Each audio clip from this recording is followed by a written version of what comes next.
Guys, पिछले video में हमने देखा कि किम और ली को बचाने यूमिन ने धांसू एंट्री मारी और सिर्फ एक उंगली से सारे गुंडों को ढेर कर दिया। चलिए आगे कंटिन्यू करते हैं। सभी लोग यूमिन की उस धांसू एंट्री से दंग रह जाते हैं और झट से अपने अपने फोन निकालकर उसकी फोटो क्लिक करके प्रिंसिपल को भेजने की तैयारी में लग जाते हैं। लेकिन यूमिन कोई आम बंदा नहीं है। वो अपनी सीक्रेट टेक्निक से सबके फोन छीनकर सारी फोटो डिलीट कर देता है। फिर वो फोकस करता है अपने घायल दोस्त पर, जो खुद को बेइज्जत महसूस कर रहा होता है क्योंकि वो खुद को डिफेंड नहीं कर पाया। शर्म से डूबा हुआ किम वहाँ से भाग जाता है बिना यूमिन की फीलिंग्स का ख्याल किए। घर पहुंचते ही उसके पापा उससे भिड़ जाते हैं और उसे भला बुरा कहने लगते हैं। तू भी उतना ही निकम्मा है जितनी तेरी मरी हुई माँ थी। ये सुनकर किम का दिल टूट जाता है, लेकिन वो कसम खाता है कि पढ़ाई पूरी करेगा ताकि कभी अपने बाप जैसा न बने। घर से बाहर निकलते ही यूमिन उसका इंतजार कर रहा होता है। वो उसे अपने घर पर रहने की दावत देता है, लेकिन किम उसकी मदद ठुकरा देता है। वो कहता है, मैं कोई छोटा बच्चा नहीं हूँ, मुझे किसी की मदद की जरूरत नहीं है। लेकिन जैसे ही वो दूर जाता है, वो पुराना वाला बुली फिर से आ धमकता है। इस बार बदला लेने के लिए डर के मारे किम फौरन यूमिन को कॉल करता है और यूमिन उसे स्मार्ट टिप्स देता है कि कैसे उस गुंडे से बचा जाए। किम एकदम निंजा स्टाइल में सारे पंचेस को डॉज करता है और ऊपर देखता है तो यूमिन छत से उसे देख रहा होता है। बार बार चूक करने से बुली खुद थक जाता है और तभी यूमिन चिल्लाता है, यही है तेरा मौका। किम अपने हाथ उठाता है और एक इतना अजीब सा पंच मारता है कि दोनों जमीन पर गिर पड़ते हैं। इससे उसकी यूमिन से जो मेंटल कनेक्शन था वो टूट जाता है। अब बुली उसे फुल फोर्स से पीटने लगता है ताकि उसे आने का पछतावा हो। ये देख यूमिन भागकर उसके पास आता है। तभी किम की आंखों के सामने वो सारे सीन फ्लैश होने लगते हैं। जब जब उसे बुली किया गया, जब जब उसका मजाक उड़ाया गया और फिर उसके अंदर से एक आग जल उठती है। वो अंदर की सारी ताकत समेटकर एक जोरदार डंडा उठाता है और ऐसा ठोकता है बुली के सिर पर कि वो होश ही खो बैठता है। किम खुद हैरान भी होता है और खुश भी कि आज उसने सच में कुछ कर दिखाया। यूमिन उसे अपने घर ले जाता है ताकि वो आराम कर सके। लेकिन जैसे ही वे पहुंचते हैं, यूमिन की माँ दरवाजे पर खड़ी होती है। चेहरे पर गुस्सा साफ दिख रहा होता है क्योंकि उसका बेटा फिर देर से घर आया है। यूमिन अपनी माँ से डरता है, लेकिन धीरे से समझाता है कि वो अपने दोस्त की मदद कर रहा था। उसकी माँ किम को घर पर रुकने देती है और हैरानी की बात यह है कि वो किम का इतना ख्याल रखती है जैसे वो उनका अपना बेटा हो। असल में वो हमेशा एक और बच्चा चाहती थी, लेकिन नहीं हो सका। इसलिए वो किम को उसी प्यार और इज्जत से देखती हैं जो किम ने कभी अपने घर पर महसूस नहीं किया था और उसके दिल से सच में शुक्रिया निकलता है। जब दोनों दोस्त एक साथ सो रहे होते हैं, किम को समझ आता है कि यूमिन इतनी मेहनत से क्यों पढ़ाई करता है, क्योंकि उसका पिता एक बहुत बड़ा और बुद्धिमान वैज्ञानिक था और तभी से उस पर प्रेशर है कि वो भी वैसा ही बने। इसीलिए यूमिन की माँ स्कूल के प्रिंसिपल से मिलती है और उन्हें समझ आता है कि ये स्कूल उनके बेटे के लिए सही नहीं है। इसलिए वो उसे सियोल के एक महंगे इंस्टीट्यूट में ट्रांसफर करवाने का फैसला लेती है। अब उसके दोस्तों के पास एक ही रास्ता बचता है, उन्हें साबित करना होगा कि यूमिन के लिए यही स्कूल सही है। अब जैसे ही वो एक स्टूडेंट को सिगरेट पीते देखते हैं, एक झटके में उससे सिगरेट छीन लेते हैं और हवा में परफ्यूम छिड़क देते हैं ताकि बदबू मिट जाए। वो सब मिलकर सीक्रेट एजेंट बन जाते हैं, सिगरेट वालों का मुंह ढकते हैं। जब जब कोई टीचर पास से गुजरता है, लेकिन सारा प्लान फेल हो जाता है क्योंकि जमीन पर सिगरेट्स का अंबार पड़ा होता है। तभी जैसे ही यूमिन की माँ कार में बैठकर जाने लगती हैं, सारे दोस्त गाड़ी रोकते हैं और उनसे हाथ जोड़कर कहते हैं कि प्लीज यूमिन को मत ले जाइए, वो हमारा सच्चा दोस्त है। फिर भी माँ नहीं मानती और गाड़ी तेजी से निकल जाती है। लेकिन हार मानना तो इस गैंग को आता ही नहीं। प्रोफेसर की मदद से सभी उसके पीछे गाड़ी में भागते हैं और लीना अपने दिल की सारी भावनाएं जोड़कर चिल्लाती है, यूमिन प्लीज वापस आ जाओ। तभी एक बाइक सामने आ जाती है और उनकी गाड़ी का एक्सीडेंट होते होते बचता है। ये सब इसलिए होता है क्योंकि कुछ लोग नहीं चाहते कि यूमिन इस स्कूल में रहे। उनसे लड़ पाना आसान नहीं होता। तो उस वक्त पहले रोजो याद करता है यूमिन की सिखाई हुई सीक्रेट टेक्निक। वो हवा में उड़ता है और एक जबरदस्त किक से बुली को ढेर कर देता है। इसके बाद लीना गाड़ी चलाते हुए यूमिन तक पहुंचती है और सब मिलकर उसे समझाते हैं कि वो कहीं नहीं जा सकता क्योंकि उसके आने के बाद ही उनकी जिंदगी में उम्मीद और खुशी आई है। यूमिन ही वो है जो इस स्कूल को एक सेफ जगह बना सकता है। वो ही है जो उन्हें इन सारे विलन से बचा सकता है। उसकी माँ को भी पहली बार लगता है कि उसका बेटा अकेला नहीं है, उसके पास सच्चे दोस्त हैं जो उसे दिल से चाहते हैं। प्रोफेसर भी उसकी तारीफ करती हैं और उसे लीडर बना देती हैं ताकि वो स्कूल से बुलिंग को जड़ से मिटा सके। लेकिन तभी कहानी में आता है एक जबरदस्त ट्विस्ट। एक खतरनाक गैंग स्कूल में घुसती है और उनका लीडर है जॉन, जो स्कूल का दूसरा सबसे ताकतवर लड़का है और उसके पास है एक असली गन। वो सब स्टूडेंट्स को किडनैप करने का हुक्म देता है और जैसे ही यूमिन एक्शन लेने वाला होता है, सरप्राइज, उसकी माँ खुद आगे आकर एक ही झटके में गैंग के एक बंदे को धूल चटा देती है। लेकिन जॉन हंसता है क्योंकि उसके हाथ में है गन और वो सीधा उसे टीचर की ओर तान देता है। जॉन की गोली सीधा यूमिन की माँ को नहीं लगती, लेकिन उसके बगल के कांच पर जा लगती है, जिससे कांच के टुकड़े उसके पूरे शरीर में घुस जाते हैं और वो बुरी तरह जख्मी हो जाती हैं। फौरन उन्हें अस्पताल ले जाया जाता है और यूमिन को अब यकीन हो जाता है कि इस सब के पीछे हान का हाथ है, वही लड़का जो स्कूल का सबसे ताकतवर और सबसे खतरनाक स्टूडेंट है। वो उससे बदला लेने का सोचता है, लेकिन हान के गार्ड्स उसे बीच में रोक लेते हैं और हान तो उल्टा उसकी माँ के हॉस्पिटल में होने का मजाक उड़ाता है। वही पल था जब उसकी असली गंदी सोच सबके सामने आ जाती है। फिर हान अपने बॉडीगार्ड्स को हुक्म देता है कि यूमिन को खत्म कर दो। वो लोग उसे इतनी बुरी तरह मारते हैं कि उसकी हड्डियां जैसे कीमा बन जाती हैं, सबको लगता है कि अब यूमिन गया काम से, लेकिन तभी उसे अपने ट्रेनर की बात याद आती है। अपने दिमाग का फोकस बस एक पॉइंट पर रखो, तभी आएगा असली पावर। बस फिर क्या था, यूमिन उठता है और अपने प्यार की ताकत से वो करता है कुछ ऐसा जो किसी ने नहीं सोचा था। वो यूज करता है फाइटिंग के प्रोहिबिटेड मूव्स, कान पकड़ता है, नाक तोड़ता है और एक एक करके सबको दिखा देता है कि नफरत इस दुनिया को नहीं जीत सकती। इसके बाद वो सीधा हन की तरफ बढ़ता है, क्योंकि सारी बर्बादी की जड़ वही है। और तब भी जब स्कूल का डायरेक्टर बीच में स्टूडेंट्स को मोटिवेट करने वाला भाषण दे रहा होता है, यूमिन स्टेज पर चढ़कर हान को एक जोरदार मुक्का जड़ देता है, जिससे पूरा स्कूल हक्का बक्का रह जाता है। हान भी जवाब में उसे एक करारी किक मारता है और दोनों आमने सामने आ खड़े होते हैं। अब शुरू होती है असली लड़ाई, क्योंकि यूमिन अब स्कूल का दूसरा सबसे ताकतवर स्टूडेंट बन चुका है और दोनों भिड़ते हैं उस पहले नंबर की कुर्सी के लिए। उधर प्रोफेसर भी चुप नहीं बैठती। वो स्कूल की हिंसा के खिलाफ एक कंप्लेंट फाइल कर देती हैं, लेकिन डायरेक्टर उन्हें बुलाकर धमकाता है कि इससे स्कूल बंद हो सकता है और मजबूर करता है कि वो स्टेज पर आकर माफी मांगे। लेकिन स्टेज पर जाकर वो माफी नहीं, एक सच्चाई सुनाती है कि ये स्कूल का एजुकेशन सिस्टम पूरी तरह फेल हो चुका है और इसे तुरंत बदलने की जरूरत है। वो बताती हैं कि पिछले साल एक प्रोफेसर की इसी स्कूल में मौत हुई थी और डायरेक्टर ने उस मर्डर को छुपा दिया था। उन्होंने उस प्रोफेसर से डिनर किया था और उसी वक्त उसे स्कूल की अंदरूनी हिंसा के बारे में पता चला था। तभी से उन्होंने ठान लिया था कि इस स्कूल को बदलना ही होगा। और आज उनके पास एक वजह है, यूमिन, जो शायद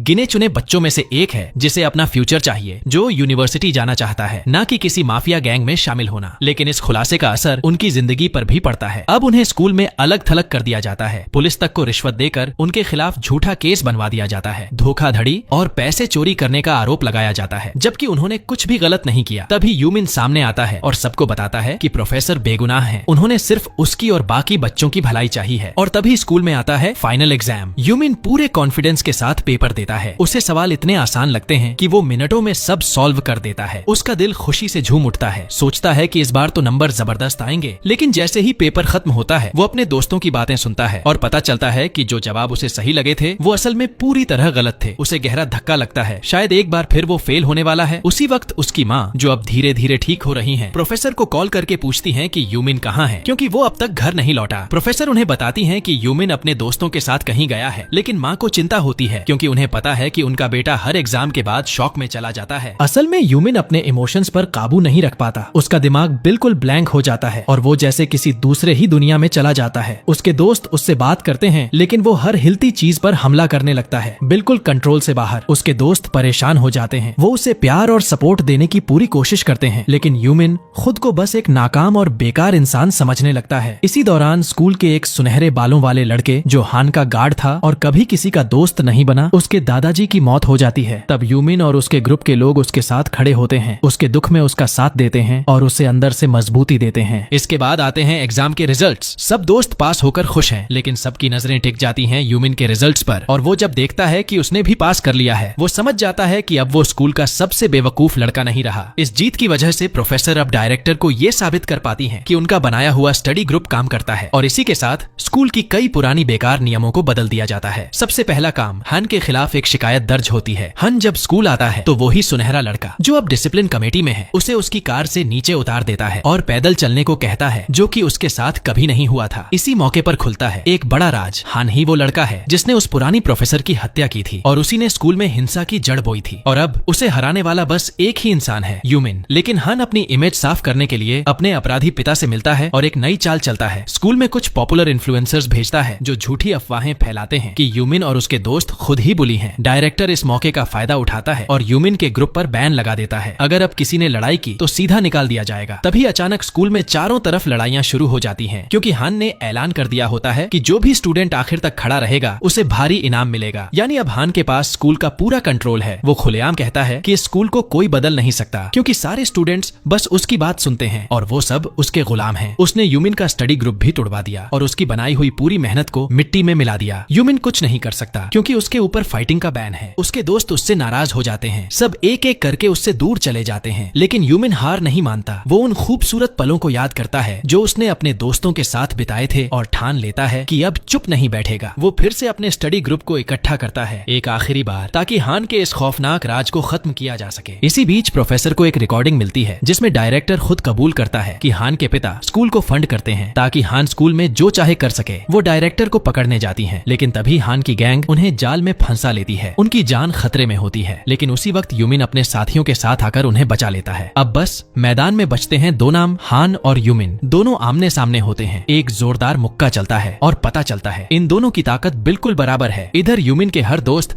हान की गैंग से लड़ रहा होता है ताकि जल्दी से जल्दी हान को हराकर अपनी प्यारी लीना और प्रोफेसर की मदद कर सकें। लेकिन हान और यूमिन की लड़ाई अब एक असली टाइटन वॉर में बदल जाती है। दोनों अपनी पूरी ताकत झोंक देते हैं। आखिरकार हान जीत जाता है और यूमिन को बेरहमी से टॉर्चर करता है, उसका टखना मरोड़ देता है। दर्द इतना होता है कि यूमिन सह नहीं पाता, लेकिन असली तकलीफ उसे तब होती है जब वो देखता है कि उसकी सबसे प्यारी लोग लीना को मार रहे हैं और प्रोफेसर की भी जान खतरे में है। हान यूमिन की दोस्ती का मजाक उड़ाता है और तभी यूमिन फाइनली ब्रेक हो जाता है। वो अपनी सारी ताकत एक जगह इकट्ठा करता है, दीवारों से छलांग लगाकर बिजली की रफ्तार में हर दिशा से हान पर हमला करता है, इतनी तेजी से कि हान को समझ ही नहीं आता कि छोटे आ कहां से रही हैं। आखिर में यूमिन का एक आखिरी पंच इतना जोरदार होता है कि जमीन फट जाती है और हान पूरी तरह से ढेर हो जाता है। अब यूमिन बन जाता है स्कूल का नया नंबर 1। लेकिन जैसे ही वो प्रोफेसर को बचाने जाता है, अचानक से बेहोश होकर गिर पड़ता है। तभी प्रोफेसर देखती है कि हान की गैंग हथियारों के साथ उसके सामने खड़ी है, तैयार उसे मारने के लिए। लेकिन तभी सामने आता है यूमिन, हाथ में बैठ लिए, अपनी जान की बाजी लगाने को तैयार। और वो अकेला नहीं होता, उसके हर एक स्टूडेंट दोस्त उसके साथ खड़े हो जाते हैं, जान दे देने को तैयार, क्योंकि अब ये सिर्फ एक लड़ाई नहीं, ये दोस्ती और प्यार के लिए जंग है। फिर छिड़ती है स्कूल की सबसे बड़ी लड़ाई और आखिरकार जीत होती है यूमिन और उसके दोस्तों की। अगले दिन डिसिप्लिन मीटिंग में हान को उसके किए की सजा दी जाती है और स्कूल से निकाल दिया जाता है। हान गुस्से में मीटिंग छोड़ता है, लेकिन तभी बाहर पुलिस उसका इंतजार कर रही होती है, क्योंकि अब उस पर मर्डर का केस है। उसे वहीं से सीधा जेल ले जाया जाता है। डायरेक्टर को भी घूस लेने के जुर्म में अरेस्ट किया जाता है। वो एक आखिरी सिगरेट मांगता है, लेकिन प्रोफेसर उससे सिगरेट छीन कर कहती है, अब से यहाँ नियम मैं तय करूंगी और सिगरेट सख्त मना है। यूमिन भी स्कूल में बड़ा बदलाव लाता है। वो सारे स्टूडेंट्स के फोन से फाइटिंग रैंकिंग वाली ऐप ही डिलीट करवा देता है, ताकि अब किसी की वैल्यू उसकी ताकत से नहीं बल्कि उसके दिल की अच्छाई और दिमाग की समझ से तय हो। इस तरह यूमिन की जिंदगी में एक नया चैप्टर शुरू होता है, अपने उन दोस्तों के साथ जो उसके लिए सब कुछ हैं। अब जब भी उसे उदासी महसूस होगी, वो अपने दोस्तों की स्माइल में, उनकी बातें में, उनका साथ पाकर खुद को फिर से प्यार में डूबा पाएगा, क्योंकि एक सच्चा दोस्त वही होता है जो सिर्फ तुम्हारा हाथ नहीं, तुम्हारा दिल भी थाम ले। और अगर तुम्हें ये वीडियो पसंद आया हो तो चैनल को सब्सक्राइब जरूर करो, बेल आइकन दबाओ ताकि अगली धमाकेदार कहानी मिस न हो जाए।